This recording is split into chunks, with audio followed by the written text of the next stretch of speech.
Thank you for downloading this Brum Radio podcast. For more podcasts, visit brumradio.com. And now, for your listening pleasure, it's the Brum Picture Show, brought to you by Brum Radio.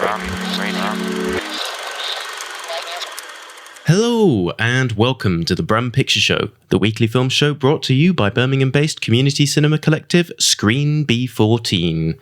On this week's show, to tie in with the release of MaxXxine, the final instalment of Ty West's X trilogy, we thought we'd talk about slasher films. My name's Paul Vernon, and once again, it's a little quiet in the studio today due to most of the other members of Screen B14 being killed off one by one by a masked murderer in increasingly violent and creative ways. Thankfully, however, as always, I'm joined by Screen B14's very own filmmaking scream queen, Final Girl, and to be honest, I wouldn't be surprised if it turned out she was the aforementioned masked murderer, the unstoppable Nadine O'Mahony. How's it going, Nadine?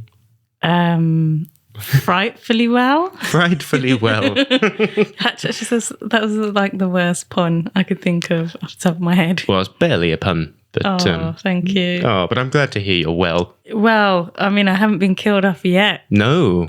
Like you said, maybe it's me. Maybe I'm the Angela Lansbury. Yeah. You know, going around to all these places, acting like it's a big mystery. What's happened here? But, you know, a lot of deaths happen when the Murder, She Wrote girl rolls into town. Yep, just like Midsummer Murders. Exactly. John Nettles going around killing them all. Exactly. We're on to you guys. That's right. So which member of Screen B14 would you kill off first? Oh, that was an evil laugh. Are you a member of Screen B14? Well, technically, yes. It might be you, mate. Oh. Well, I can't say anybody else, can I? They're not here to defend themselves. No, I can barely defend myself. But who would present the Brum Picture Show? True. I do need you for now. For now. Very good. Well, I appreciate you sparing my life for the time being, Nadine. Thanks very much for joining me, as always. So first up, it is time for the news section. Anything catch your eye in the news this week, Nadine? Yes, indeedy. Oh. Inside Out 2 has hit the $1 billion mark. Oh, good for it. Yeah. I mean, it's quite big news. It's the first film of 2024, I believe, to have hit that particular milestone. Oh, really? Because, you know, it's been a slow year. I suppose, yeah. It's been a horror-heavy year. Yeah. If you've been listening to the show. Yeah, definitely. It's not just that we really like horror. It's just there has been a lot of horror this year. It's going to continue that trend. But, you know, it is good to see that there's still big box office draws out there. It shows that people will come to the cinema when there's something on that they want to watch. Yeah. But yeah, I think part of the issue is we had the strikes last year. You know, not as much stuff got made. They're kind of passing it out a bit, which is why Dune 2 got delayed. Just to give us something to watch this year. And there's been a few disappointments. Having said that, you know, films like The Fall Guy and Furiosa were by no means, you know, box office locks.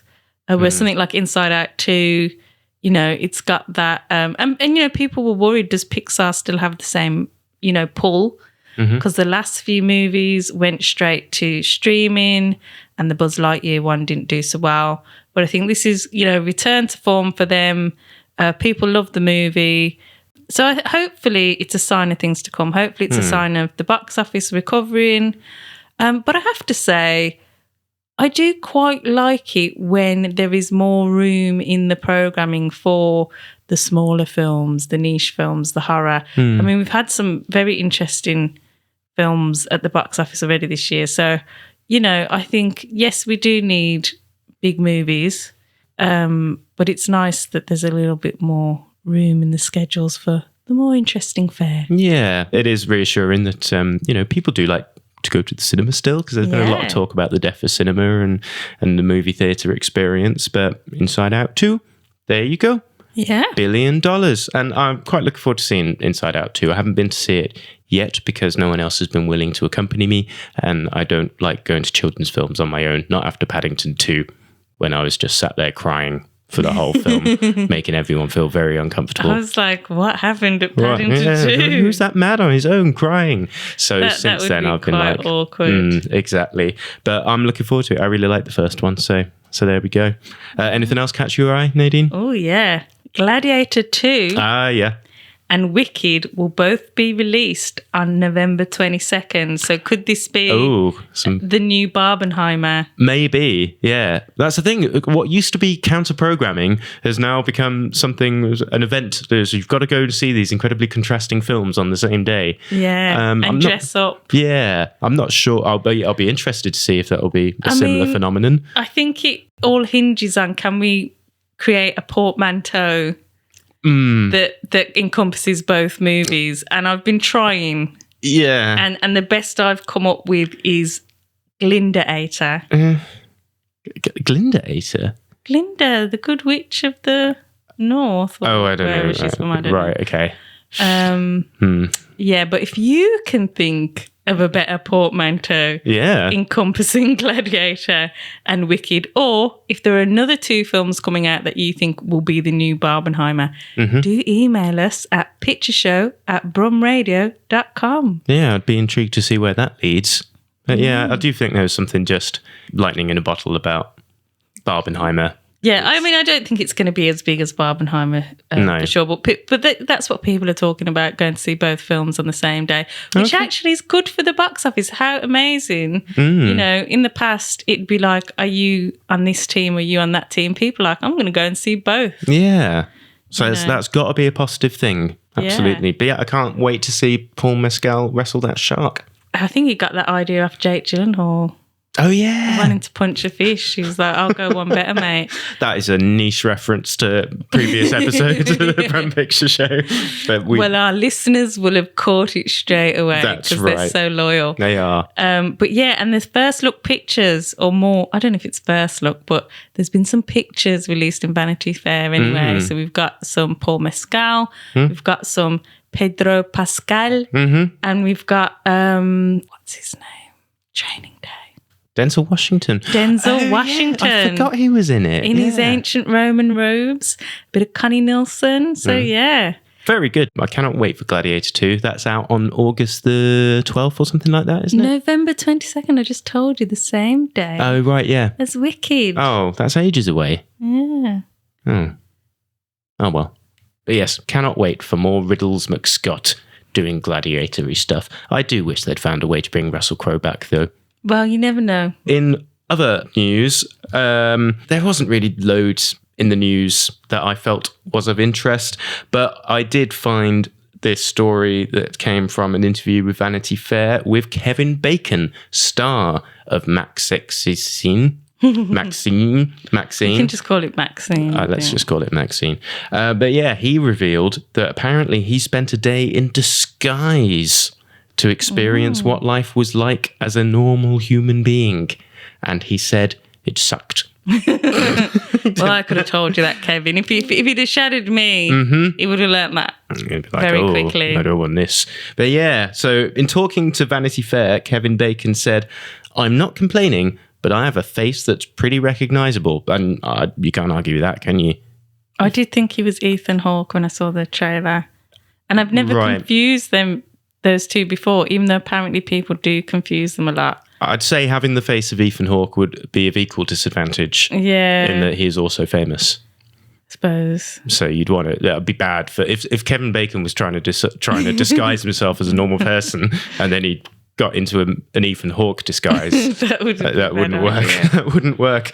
But apparently he had to go to elaborate lengths to do this. So this wasn't a case of putting on hat and glasses.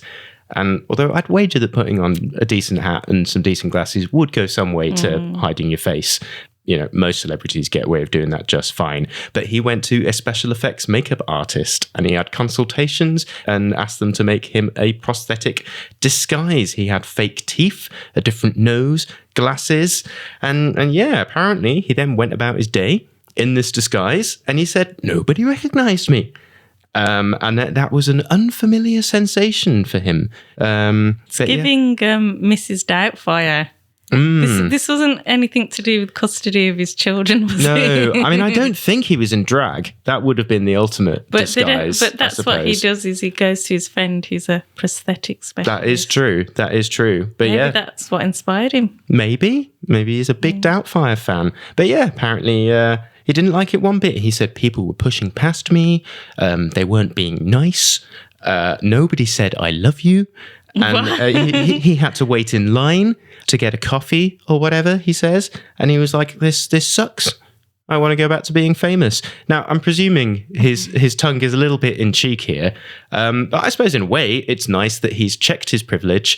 And whilst a lot of celebrities moan about being recognised all the time, Kevin Bacon has realised that being recognised on the street is a small price to pay for living a blessed celebrity life. I mean, it must be weird if you've been famous since like the 80s. Yeah. Like that must be a kind of reality check. I'm just kind of shocked by the fact that he was like, nobody said I love you. Like, that's quite normal. Like, nobody says I love you when I walk out. Well, yes, but that's the point. Kevin Bacon, every day someone's daily. like, I love you, Kevin Bacon. I love you So much. So anyway, I thought that was an interesting story. I just that amused me, the concept. Was that for his character, or was that just I think that was fun? just something Kevin Bacon wanted to do one day. He was like, I'm sick of all these people saying that they love me all the time. What's it like as a common person? He wants to live like common people. Yeah. And then, that was that. He decided it was rubbish. Yeah. And also, in part of this press tour for MaxXxine, he has discussed how he once desired to remake Audition, which is a classic 1999 Japanese horror film. Now, we were discussing 1999 films on the show last week, and I'm not sure we actually mentioned Audition, but it's a great film. But yeah, apparently Kevin Bacon at one point loved the film so much that he attempted to get the ball rolling on an English remake of the film, English language remake of the film. And he says he tried for a lot of years to do an American version of it, but they never really got it together. It was difficult for a lot of reasons, and then it didn't happen. Oh, wow. And personally, whilst I'd be intrigued to see a remake of Audition with Kevin Bacon, I'm glad it didn't happen, because we need to stop remaking films just because they're not in English. So that reminds me, there's coming out soon, and the trailer is doing the rounds in cinemas at the moment, is one of the most unnecessary remakes in recent memory, I think, which is Blumhouse's remake of the 2022 Danish horror film Speak No Evil, which is a fantastic film. But it's particularly baffling that they're going to remake it, because most of the film, the original film, is in English anyway, because it's about a Danish couple who meet a Dutch couple. So they spend most of the film talking English to each other because that's their common language. So why do we need James McAvoy to come along? James McAvoy. That James McAvoy. So yeah, I'm not too excited about that. But yeah, that brings me on to other pointless remake news, and this has come from an interview with Empire magazine, and Rupert Sanders has discussed his upcoming remake of The Crow, which, needless to say, has not been greatly anticipated. A lot of people think that Crow is a sacred film that should not be touched, and loads of people have tried to get a remake of it over the line over the years, but this one is actually happening. There's a trailer and everything. But he said some things about it which, I don't know, I'd say somewhat questionable, because he said there's nothing to do with Hollywood in this movie at all. He says it's a very scrappy indie movie. And do you know why he says it's a scrappy indie movie? Because the budget was only $50 million. $50 million. Now, whilst admittedly $50 million is nothing compared to your big superhero film or whatnot. It's about a quarter. Yeah, let's give it some context. Now, X and Pearl, the sequel to which we'll be talking about later, they were made for $1 million each. Now, even that I wouldn't go as far as to call scrappy indie, but that is very low budget indie. So $50 million. It's like, imagine if Ty West had that money. Yeah. He'd have 50 films starring Mia Goth. Yeah, exactly. That you're, spending $50 million on The Crow. So I don't know. I'm sure maybe it'll be a great film, but don't go around saying you're some kind of indie rebel for making a film for $50 million. Is he a Nepo baby by any chance? I bet he is. I don't actually know much about this Rupert Sanders chap. So maybe we're being unnecessarily mean here. Yeah. But yeah, just don't pretend like this film isn't a cynical cash grab and yet another case of studios recycling old IP for profit, you know. Well, is it a remake or is it a reimagining based on the original comic? That is a good question. I'm sure it's the latter, according to them. I'm sure. Yeah. But it's a remake, let's be honest. It's a remake, isn't it?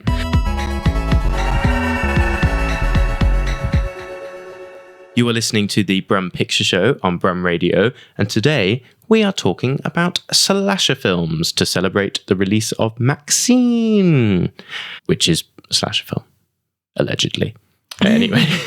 We'll get onto that later, Paul. Yes. So, I'm sure listeners of the Brum Picture Show will know what a slasher film is, but nevertheless, it is a term that needs to be defined before we move on. So, at its core, I suppose slasher films, they're essentially about groups of people being picked off one by one by a relentless killer of sorts. With some kind of bladed weapon, usually. Usually. So, yes. But they can get quite creative. They can. In fact, yeah. It's the creativity of the kills is very much a hallmark of the slasher genre. Now, of course, this isn't the only requirement for a film to be a slasher. So you could say that a lot of, old Universal films like 1932's The Old Dark House fall into this subgenre. And even a lot of Agatha Christie stories. They're all about people in a confined space. Getting bumped off one by one. So in a way, such films like that could be seen as prototype slashers in a way,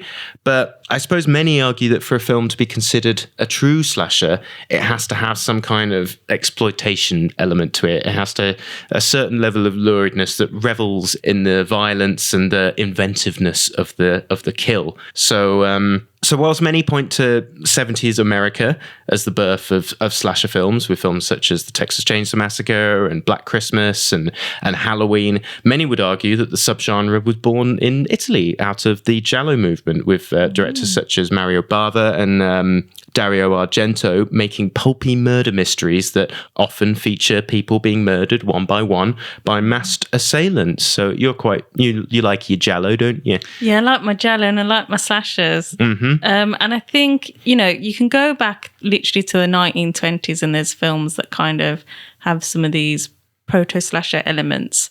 But I think perhaps like one of the earliest, most influential films would be Psycho. Mm-hmm. And then you had the Italians like Mario Bava looking at that playbook and going, oh, we can go one better. Mm-hmm. And incorporating that mystery Agatha Christie style. I mean, they're called Giallo because the books they're based on had yellow covers, and Giallo is... Yeah, pulp. Yeah, yellow. Giallo is Italian for yellow. Mm-hmm. And I would say one of the first real slashers, recognisable slashers from Italy would be something like Bay of Blood. Because I think the films before then, even though they had a lot of the elements, were a lot more on the mystery side. That was more the focus. Whereas Bay of Blood and possibly Torso as well, they're really going for it with the gore and the violence, and you start seeing that POV thing that comes back in Black Christmas and is utilised to great effect in Halloween. And so, yeah, there's definitely, but I think there's some cross-pollination as well. Films like Tenebrae, that's out in 82, that's post-Halloween, and all those like American, slashers that we know and love. So I think they're definitely in conversation with each other. Mm-hmm. So if you haven't seen any Giallo films from that period, then definitely go and check that out. But it's safe to say that it was in 70s America that the subgenre really came into its own. And in many ways, the slasher film has quite a rigid formula. As we said earlier, typically they feature a masked killer and often a group of horny teenagers who are punished for their moral transgressions. And that's a big thing. Yeah, I suppose you'll be talking about this later, won't you? Well, a lot of, Deborah Hill and John Carpenter, who created Halloween, which wasn't the first slasher, but was probably the one that really gave the genre rocket fuel. And probably and was the playbook for a lot of people that came after. I know the guy who did Friday the 13th, for example, said, we looked to that and what they did. But they denied this whole, punishing sinful behaviour as part of their script. But it definitely is something that we see in a lot of those movies. I mean, you just need to have a shower in one of these movies, and that sometimes is just getting naked privately. Yeah, what are you doing taking your clothes off? You're gonna die now. You're gonna die. Doing other adult activities. So in many ways, American parents in the 70s should have been quite pleased for their children to watch slasher films, because it showed them what happens if you get up to no good. Yeah, but they are very violent, and they they are very gory. Funnily enough, two of the earliest, most popular ones, Texas Chainsaw Massacre and Halloween, not that gory, don't have any blood in them at all. Yeah. And they're still super scary. So it's not a prerequisite of the genre, but it's definitely something fans have come to expect, is lots of blood and gore. Yeah, for sure. And like you say, the inventive kills. There's another aspect as well, this idea of some kind of prior evil, some kind of original sin, or some kind of... So often there's an anniversary involved, or a holiday. And I think that comes from Black Christmas originally, which was a Canadian film that directly inspired Halloween. I think John Carpenter had talked about making a sequel to it, and the guy who'd made Black Christmas was like, no, that's fine. He obviously didn't see, he didn't have the vision. But so Halloween, Black Christmas obviously based on Christmas, Halloween based around Halloween, which is a very obvious holiday to do something horrible. And then we got films like April Fool's Day as well. My Bloody Valentine. So, yeah. But as we say, it's not a prerequisite. It's just, it seems to be a common thread throughout these slasher films. Yeah, but even when there isn't a holiday, there quite often is some kind of anniversary or something, or something previous, some previous sinful behaviour that is being punished, maybe not on the original perpetrators. Sometimes it's on their children. So if you think of A Nightmare on Elm Street, without giving too much away about that, if you haven't seen it, the parents have done something bad and now their children are getting punished for that. That's right. So it's things like that. There's always something's happened previously that sort of is being punished. The mention of Nightmare on Elm Street and Freddy Krueger, that brings us on to an interesting criteria that I was reading in Paste magazine. They argue that the slasher villain has to be human. So that kind of discounts films like Alien and Predator, because structurally Alien and Predator are very much slasher films in that they both contain a group of people in a confined space, be it a spaceship or a jungle, and they get picked off one by one in increasingly violent ways. But whilst in reality, the Alien and the Predator were just men in suits, in the films, they're aliens. So it doesn't count. But then Freddy from Nightmare on Elm Street, whilst he used to be a man, an alive man, he's very much a dead man in the film. So he's quite... kind of like a ghost. Yeah, he's very much a metaphysical being in that he can just appear in your dreams and whatnot. So I wouldn't call him particularly human as such. And nor would I say that Michael Myers is, straight up human, because he definitely seems to have some supernatural powers going on, or just immortality. And the same with Jason from the Friday the 13th films. They're based on humans, but you wouldn't really say they're completely human, would you? Yeah, there's definitely... I wouldn't say that having a supernatural element completely discounts it as a slasher, because as you say, some of the biggest ones that we know, I mean, Michael Myers is unkillable. That's not very human. No. You can literally shoot him in the head and he'd get back up again. Yeah. And the same thing with Jason. It's quite, that's quite confusing, his origins. If you've watched the first film and then the second film, it's like, well, there's some kind of retrofitting of sort of explaining some of the events in the first film, which again, I won't spoil. But yeah, I think I would almost say it's kind of part of it, that you have this unkillable killer. But what's interesting as well is you have those films, you have films either where you're following the killer, so the killer returns again and again, and yes, it's Jason Voorhees again, it's Michael Myers again, And you have other films like the Scream franchise where actually you're following the victims, and it's the victims that return and the killers that change. So I think that's an interesting, divide with some of these films. Yeah, but it's interesting. I do wonder, because the slasher genre is still going strong today, that's for sure, as evidenced by the fact that we're reviewing the third in a new modern slasher trilogy. But I do wonder if we've got iconic slasher villains today, because we're still kind of drawing on the old villains in lots of ways. They're still making Chucky movies. They're still making Halloween. So I don't know. Are there any new slasher villains that are going to stand the test of time like them? Well, there's a new film coming out which we haven't reviewed yet because it's not out yet. But hopefully, maybe we'll talk about it in the next episode. So, Violent Nature. Oh yeah, and that's giving me very strong Friday the 13th Part 2 vibes. Because he's not got the hockey mask, he's just got the sack on his head. But it's not a Friday the 13th movie. No. But the character has a kind of sack on his face, which, if you know your Friday the 13th movies, Jason didn't get the hockey mask until the third film. So in the second one, he's walking around with a sack on his head and, I don't know, various other things, pillowcases, I don't know. But he has a sack on his head at one point. It looks like a gritty, like if somebody said, let's go back and do a Friday the 13th, but make it kind of realistic looking and scary. And I have to say, of all the franchises, I'm not a huge fan of Friday the 13th because they're so kill-based. I mean, the effects are great. So Tom Savini did the original effects, and he's a great, famous prosthetics and makeup artist. Lots of stuff for George Romero as well. There's exactly. Dawn of the Dead. Dusk Till Dawn. Oh, yeah. Playing a character. Sex Machine. Yeah. But the thing with those films, the thing that's missing that I like is that the kill just kind of come out of nowhere. And you don't have that build up, that suspense. And what I like about slasher films is that build up of tension, the chase. Is the person going to get away or not? You're watching Prom Night. Is this girl going to get away? Is she going to get away? Oh no, she's dead.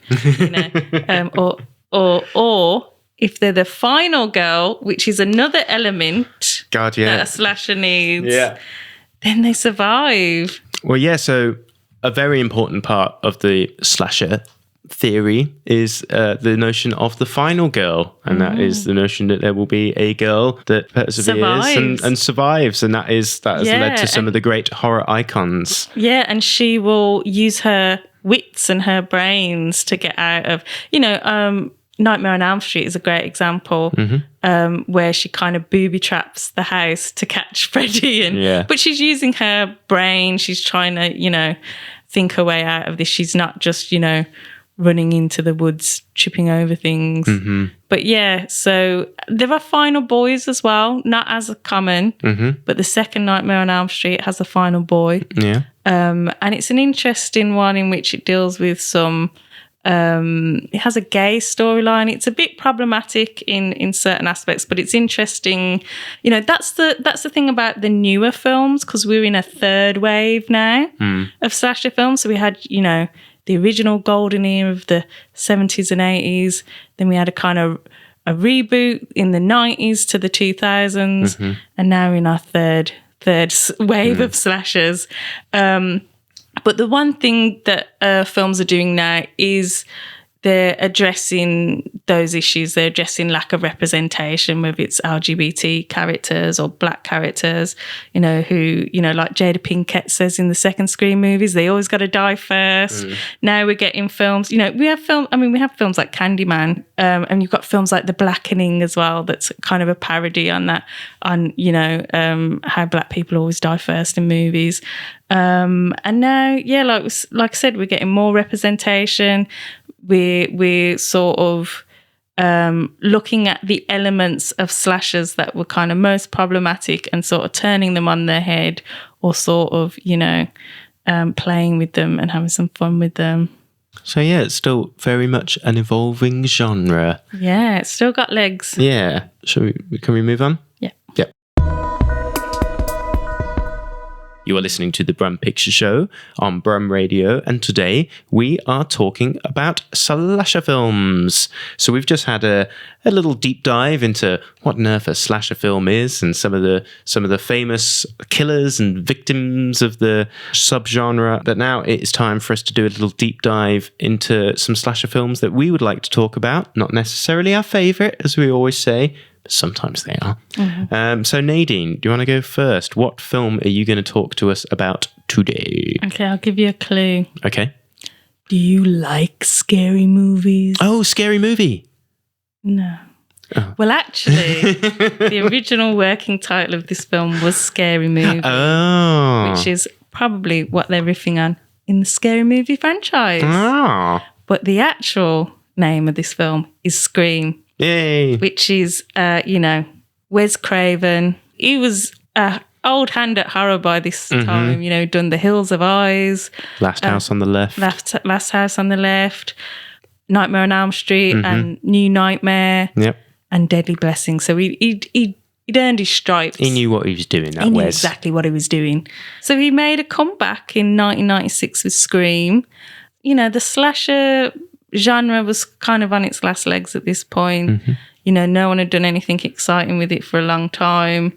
And this film really revitalised the genre while sort of sticking closely to those core elements, but also playing with them, subverting them, commenting on them in a very meta way without becoming a complete parody like, say, Scary Movie.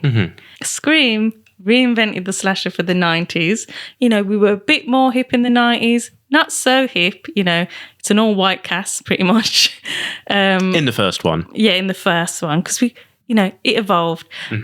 But I think the feminist credentials in this one are a lot better than a lot of the previous films. Interestingly, I did read someone had actually gone through and looked at all these old slasher movies and looked at the number of women and men being killed and said they were about equal, because often people say, oh, it's all women getting killed. And they looked at the type of deaths as well, and they said, yes, some of them were, lurid, but they weren't always. So it's an unfortunate badge that slasher movies had by this time, that they were misogynistic, that they were problematic. So Kevin Williamson, who is the writer of the Scream movies, just did an amazing job. I mean, he must have had a love for the genre, because there's so many references, so many Easter eggs in this film. But he subverts some of those tropes. So we talked about the sex equals death trope, and that isn't the case in this film. So we still have, a lot of those original elements. There's a lot of twists and turns in there as well, which I won't spoil, because if you're one of the few people who hasn't seen Scream yet, it is very entertaining. And it has very strongly has that mystery element, which isn't always a staple, which, like we said, is perhaps more a staple of the Giallo genre. But we don't know who the killer is in this. And we're throwing a lot of red herrings along the way, which is part of the fun of the movie.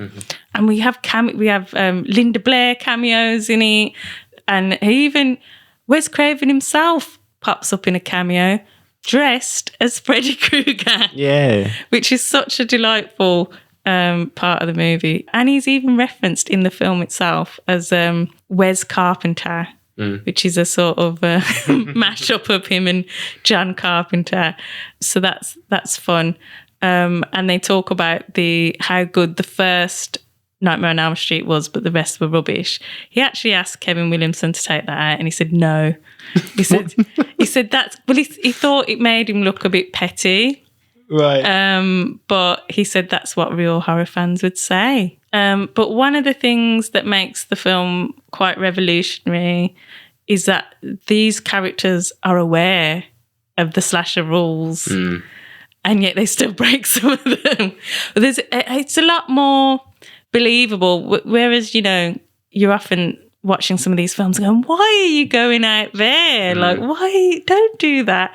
And you literally have characters commenting on this in the movie. There's a wonderful scene Again, I don't want to give too many spoilers, but there's a couple of journalists have arrived into town. One of them is Courtney Cox of Friends fame, and they're watching a young man potentially about to get killed, but there's a delay with the feed. And so they're kind of screaming at him, you know, kid, get out of there. And he's literally watching Halloween, commenting on Jamie Lee Curtis. Like, no, Jamie, don't do that. And it just becomes this wonderful meta moment and a really kind of, you know, nail-biting moment as well, suspenseful scene. It's easy to forget like how original that was at the time, because I feel like nowadays everything is kind of quite meta and self-referential in a way, but you know, this was quite new. Although having said that, Wes Craven had already done a similar thing with New Nightmare a few years ago. So that's what he reinvented the wheel twice, because he comes out with New Nightmare, which is really meta and has actors playing themselves or whatever, and then just comes out with Scream, which just completely deconstructs the genre and that.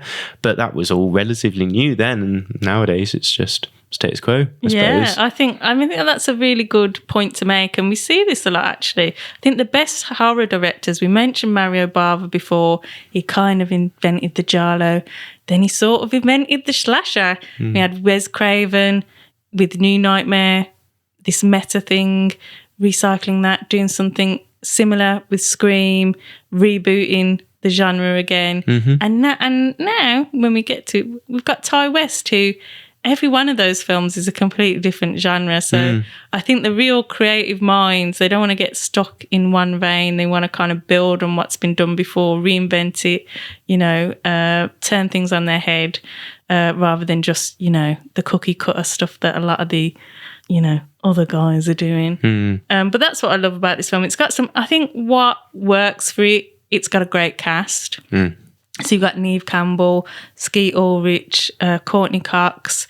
David Arquette. Yeah, David Arquette. So some great acting in it. Matthew Lillard. Yeah. And the other one, Jamie Kennedy. Yes, him. Yeah. And Rose McGowan. Oh, yeah. Yeah, so it's a really good cast. And you're really invested in the characters in a way that you often aren't in these films. And I think part of the reason that they're often so annoying is that when they get killed off, you don't really care. But in this one, I think the drama is almost as important as, you know, the kills, if not more important than that aspect of it. It's really captured. Drew Barrymore. Yes, doing I just forgot, you know, she's amazing in this. Again, I don't want to give any spoilers away, but in her scene, she's getting chased and she's having to be very emotional. And Wes Craven, with her permission, I believe, she's really animal rights activist type person. And there was a horrible story at the time about a dog that was killed or tortured, and sort of to get her to cry. And this doesn't sound He killed good. and tortured a dog. No, but he would remind her of that. And that would get her going. But she seemed to enjoy working with him. But that's what I love about this, and I've said this before, you got to hit the ground running in a horror film, especially in a slasher movie. I want to spend 40 minutes of character development before stuff kicks off, and this one really hits the ground running. I love it. The cinematography is great. It's got a great soundtrack, really strong performances, which you often don't get in these types of movies, a really clever script, again, which you don't always get in these movies. And like I said, it was a shot in the arm to slashers and horrors as a whole at that point in time.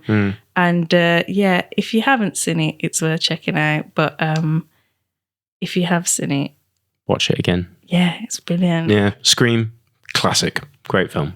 So I suppose it's time to move on to my pick. Now, probably my favourite slasher film is The Texas Chainsaw Massacre, to be honest. But I've spoken about that film on the show before, and I don't think many people need, me telling them to watch it again. So instead, I'm going to talk about its 1986 sequel, Texas Chainsaw Massacre 2. So I'm in no way claiming that Texas Chainsaw Massacre 2 is better than the original. It's not. And many would even argue it's a bad film. But I think it is riotously entertaining. It's absurd and it's utterly bonkers. And I'm delighted delighted, I say, that it exists. So this was released by Cannon Films, who specialised in a lot of silly action stuff like Chuck Norris films and Stallone film Cobra, all that kind of stuff. And if that sounds like a mad studio to do a Texas Chainsaw Massacre sequel, you'd be right. So it came off the back of the 1981 re-release of the 1974 original. That did well, and then it wound up with talks of doing a sequel. And it wound up with, amazingly, Tobe Hooper, the director of the original film, coming back. What's great about this film is it seems that Tobe Hooper is very much aware of the idea that making a sequel to one of the greatest horror films of all time, which, let's face it, he seemed to have kind of made by accident, is a stupid idea. So he makes absolutely no attempt to equal it whatsoever. You couldn't ask for a more tonally different film. So instead, he builds on the little glimmers of black comedy that were there in the original, and he makes what is essentially a full-on black comedy horror film. So in a way, it reminds me a little bit of Gremlins 2 in that it's a sequel that the director knows shouldn't exist. So he just essentially makes a parody of the concept of a sequel and doesn't even try to recapture the magic of the original. So it follows a radio host, a young lady called... Yeah. I'm getting a bit worried now. Exactly. We're going to have Leatherface coming through the studio door in a moment. Don't.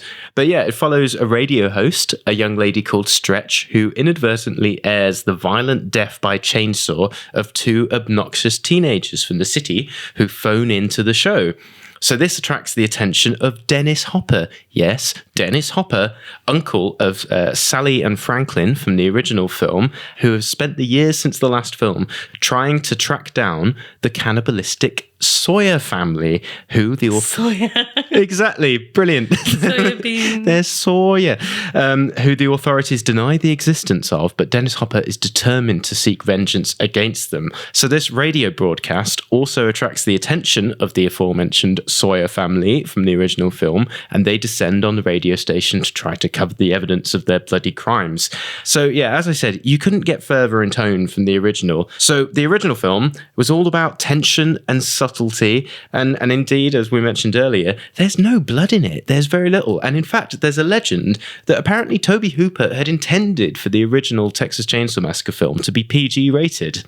I've heard that. That's why he didn't want the blood in it. Yeah, exactly. But unfortunately, it was just so disturbing without putting any gore in there that it even wound up being banned in the UK for 30 years. So that's how you make a scary film. It's like you don't even need any blood and it still gets banned just because it's just so creepy. Like it is such an unsettling film. But yeah, this is the opposite. So this is just mad. So you've got the Sawyer family coming back and they are pretty much the Three Stooges. It's just so silly. They're all hitting each other and just bickering, and it's just so mad. So the Sawyer family in the sequel, they're traveling around the South, winning chili cook-offs with their famous prime meat. Yes, it's people. And this leads to wonderful lines like, "Get that eyeball pate working," and things like that. So it really just amps up the black comedy. And not only does it go overboard with the comedy, it also delivers on the gore too. So, as I said, the original was all about suggestion. This is about excess and absurdity and features some wonderful gore and makeup effects from the legendary Tom Savini, who, of course, worked on many of George Romero's zombie films. So whilst the original, there's barely even a pint of blood, here, right from the opening scene, we've got blood spurting everywhere and things being severed and all sorts. So there is absolutely no subtlety in this film whatsoever, and I love it for it. So this is why Dennis Hopper is such perfect casting in the film, because Dennis Hopper, he was an unhinged man in real life, especially in the 1980s. And this film just lets him go absolutely loose. Like, not that he wasn't allowed to let loose in other films. Like, this was the same year as Blue Velvet, and his performance wasn't exactly restrained in that. But this one, he's just off the chain. And whilst he said that this was the worst film he'd ever been in, although he'd later say that about Super Mario Brothers. He seems to be having an awful lot of fun and spends the majority of the film, I'm not kidding, the majority of it, running around with not one, not two, but 3 chainsaws whilst chopping up everything in his path and ranting and raving, shouting, "I am the Lord of the Harvest," and bring it all down. Like, you couldn't believe it. Like, at one point he has a chainsaw duel with Leatherface. Just wonderful stuff. Like, it is just completely the opposite of what you'd expect from a sequel to Texas Chainsaw Massacre. And again, even with the score, it takes a completely different approach. So the original score by Tobe Hooper, it's all messing with just sound and atmosphere and these really kind of disturbing noise collages. And this, it's kind of Bernard Herrmann via synth. So it's like really... That sounds like my cup of tea. Yeah. It's really, really 80s-y synth, Hitchcock soundtrack kind of stuff. Just completely the opposite of what you'd expect. But of course, it's not all stupid though. There's some political commentary going on here. So it definitely plays with the perception of rednecks and like people in the South. And, it also critiques capitalism with Drayton Sawyer. He's always going on about the plight of the small businessman in American society, which he does to the first film to an extent. You may remember when he kidnaps Sally and they're in the trailer and he just goes off talking about normal stuff like electricity and that kind of stuff, and you just like, you don't even realize what you're doing is weird. And then we've also got Chop Chop, one of the sons. He's like a PTSD riddled Nam hippie, but then it also parodies the notion of city folks with the slaughtered teenagers. At the beginning they're representing the arrogance of the yuppie generation. So there's no real likable people in there. It's like, I guess that Stretch, the radio host, is the most kind of sane person in the whole film. But then it still plays on the slasher film, and then it still plays on the original film itself. So Stretch again becomes another classic final girl, and the final scene very much parodies like the conclusion of the original, and it's just so mad. So yeah, I thoroughly recommend you watch it if you have not, because it's the kind of film where you might go, oh, well, that looks a bit rubbish. And yes, it is a bit rubbish, but it's also a bit amazing. And I think it does exactly what a sequel should do, which is something, completely different that makes no attempt to recreate the original. And yeah, it is all the better for it. So, I've said before that the original was a lightning in a bottle film, but in many ways this is too. Like, I don't think this film could have been made in any other time other than the late 80s. It is just a film of absolute excess and absurdity. So yeah, if you've ever thought about watching it but thought against it, reconsider. Because you may still think it's rubbish, but I don't think you'll be able to honestly deny that you were incredibly entertained. So there we go. Well, we have you to blame if we go and find it and don't enjoy it. Yeah.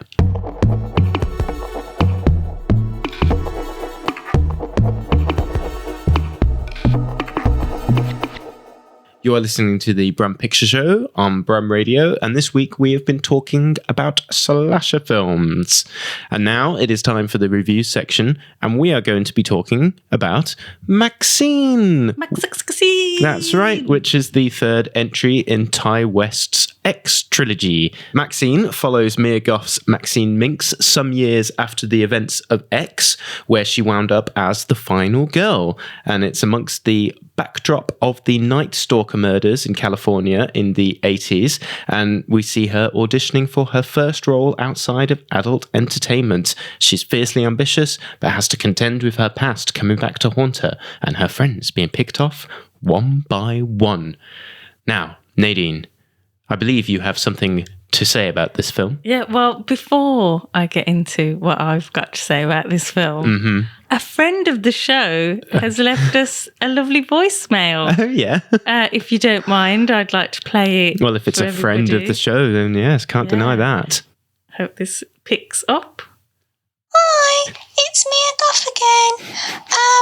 I just wanted to say, I'm really excited that you'll review MaxXxine on your latest episode. I'm actually a big fan of the show. My favourite presenter is Nadine.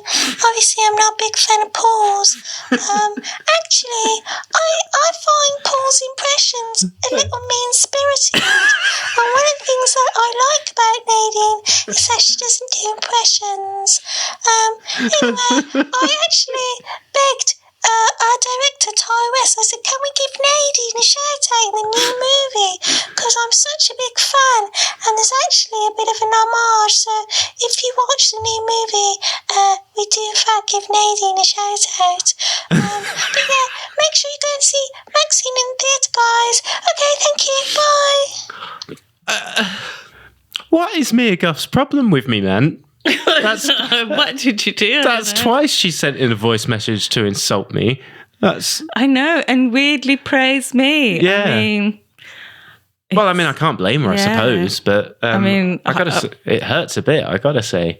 I have to say, when we went to watch MaxXxine together recently, I was very heartwarmed by her shout out to me in that movie. Yeah.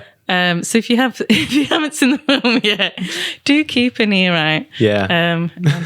For that mention of my name. Well, thank you, Mia Goth.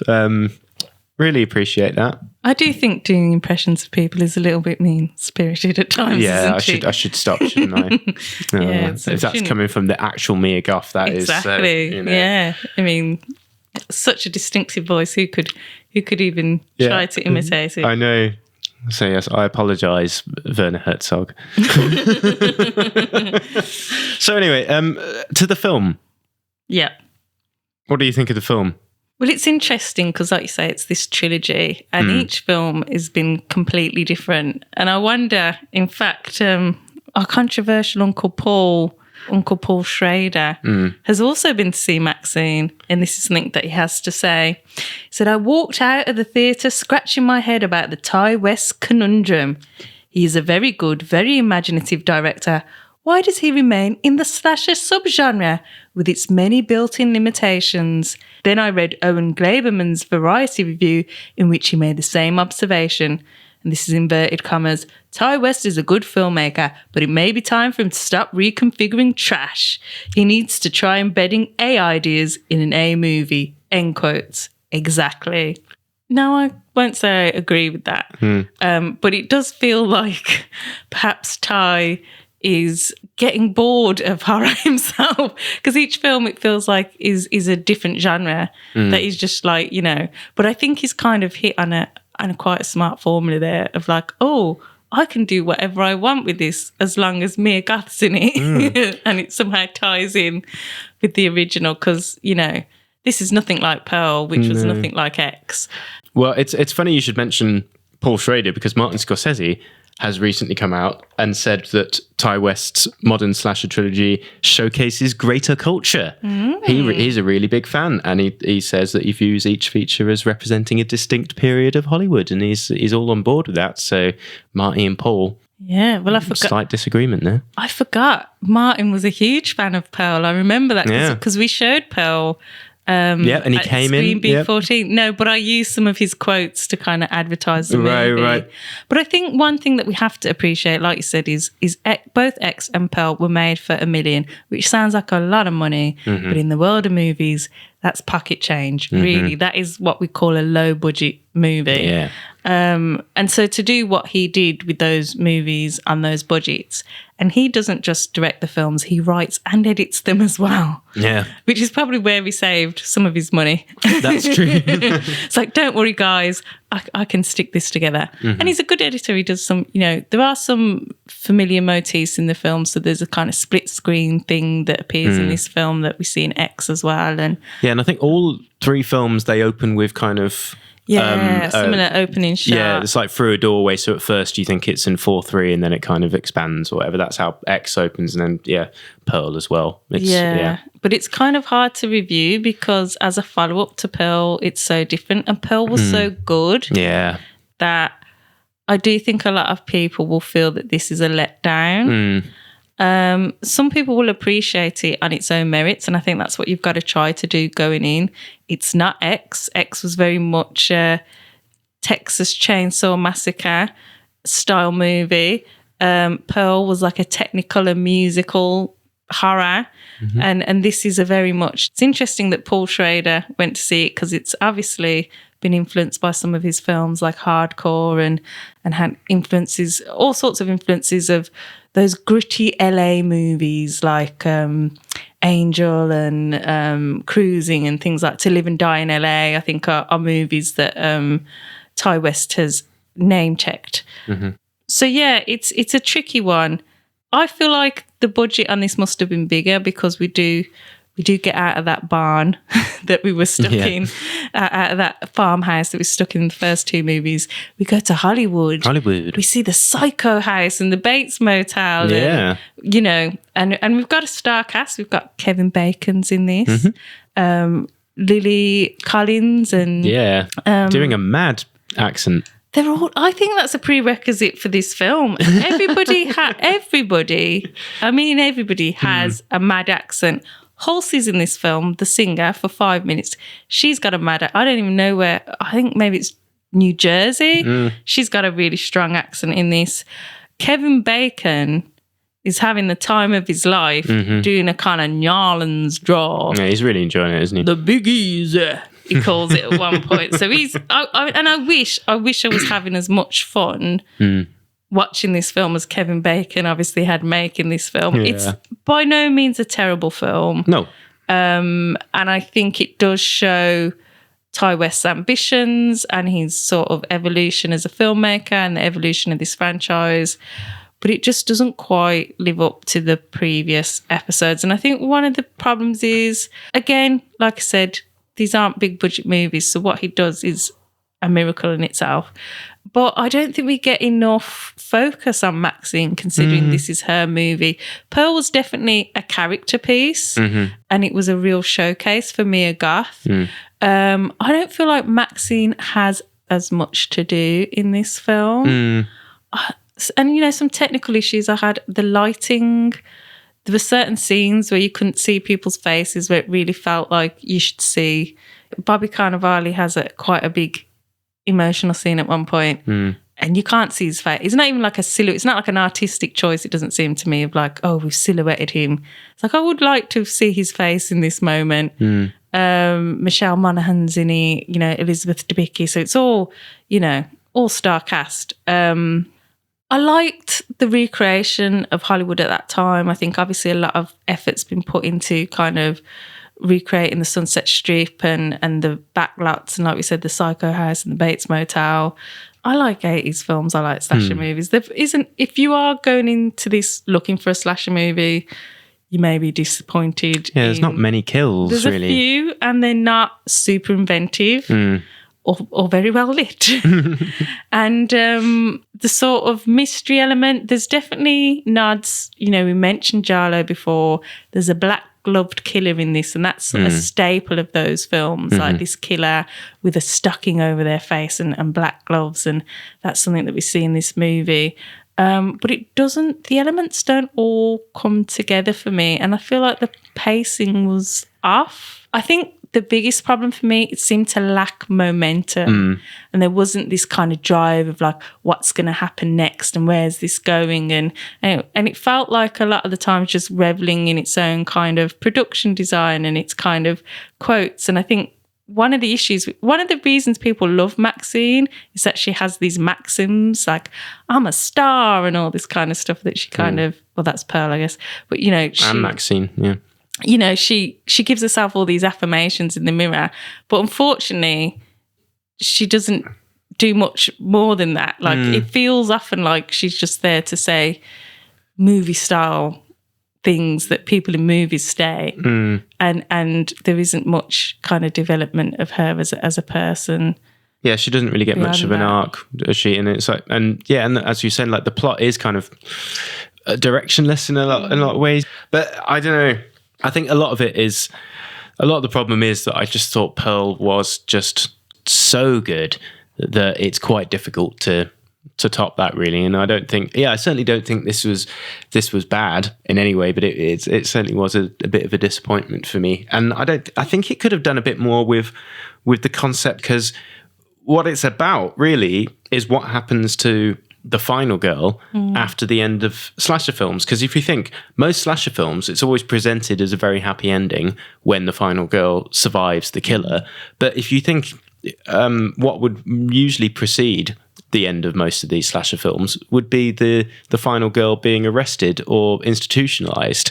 And I don't think it plays on that enough, really. Like, her past is very much coming back to haunt her, but it's I don't know, it really could have dug into that concept a little bit more of just like, oh yeah, actually, you know, you survived this thing and maybe you had something to do with that. I feel like it needed more development because you got to think about this.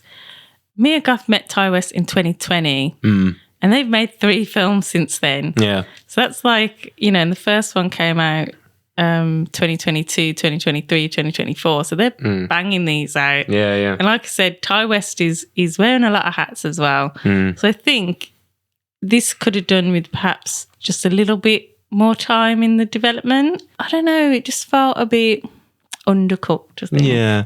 And also, it just seems to be exploring pretty much the same themes. I mean, all of the films are about ambition and fame and all that, but it just seems to be exploring the same aspects of that as Pearl did, but not so well, because the whole point is, it's about Maxine's drive to be famous, just as it was about Pearl's drive to be famous, and it doesn't really do anything much more interesting with that theme.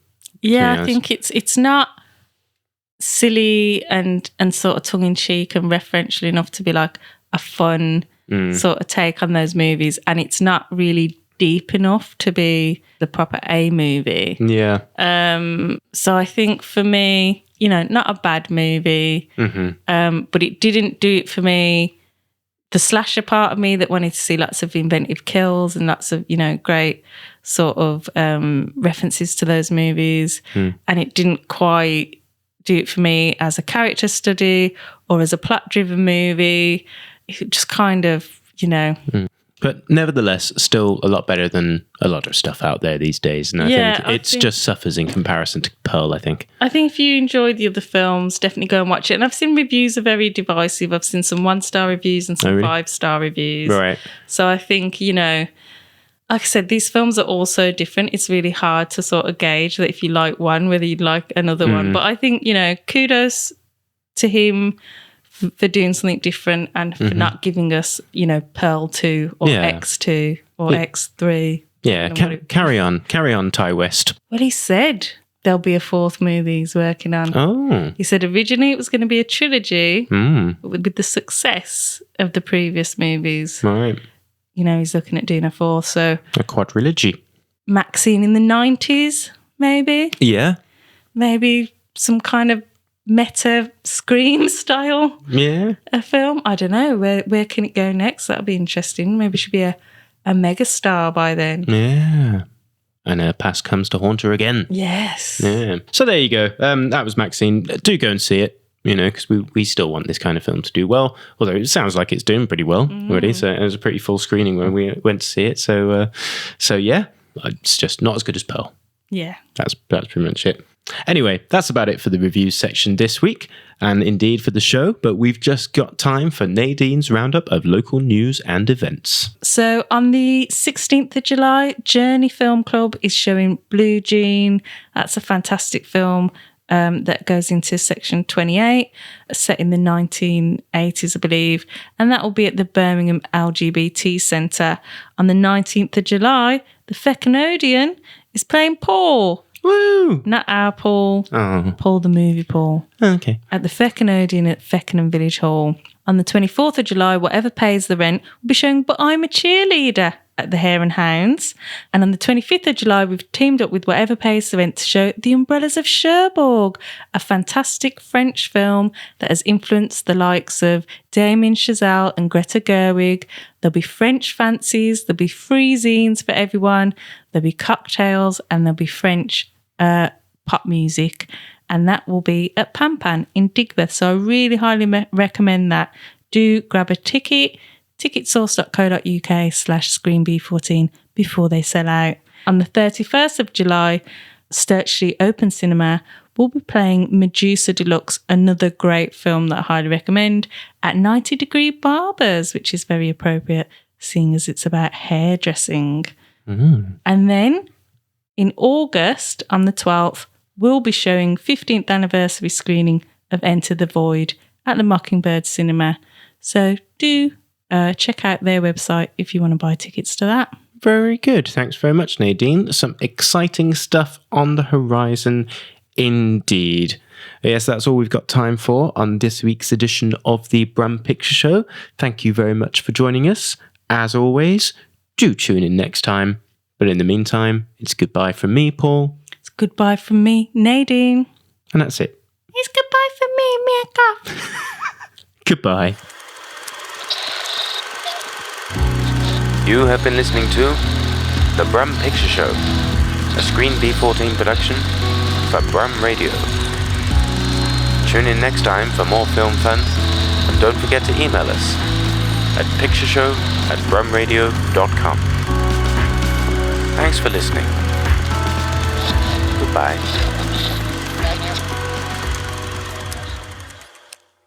Ding, ding, ding, ding. This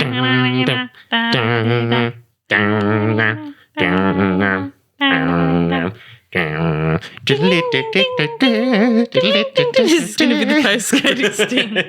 It's like, Yeah. Can you guess what song we're singing? Yeah.